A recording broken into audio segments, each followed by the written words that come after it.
Employment in South Africa slumped by a steep annualised 3.1% in May, breaking a 4-month-long pattern of strong employment growth. I spoke to Loane Sharp, labour market analyst at Adcorp, for more on this. So let's take a look at what he said.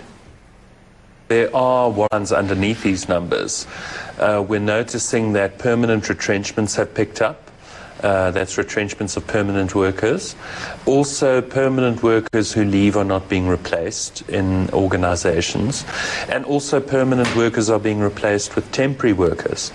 So we have perhaps a blip in the cycle.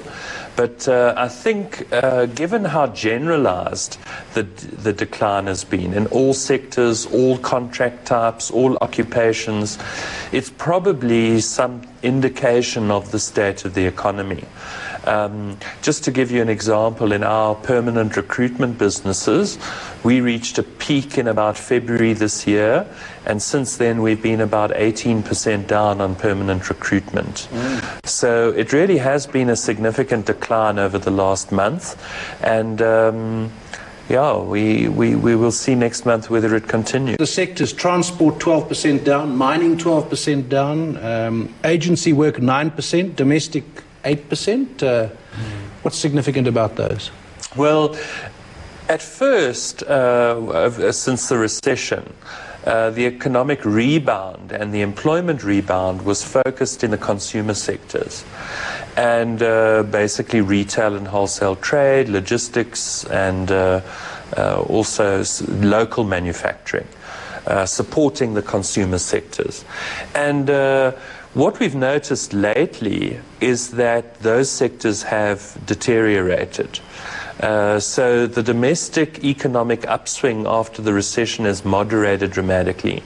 And if we combine that with weakness in the export-facing sectors of the economy, mining and manufacturing in particular, plus the transport connected with moving mining and manufactured goods around, we had a weak month in May. So those two, mining and transport, obviously linked. You've pointed out before as well that while wages have risen, real wages have risen, productivity has gone down. Of course, we're seeing lots of good company results coming out. One must assume that they're getting those results with fewer people. Very much so. You know, the real gap, the percentage point gap now between wage escalations, and which is high, and productivity growth, labor productivity growth, which is negative, the real gap is now about 14 percentage points.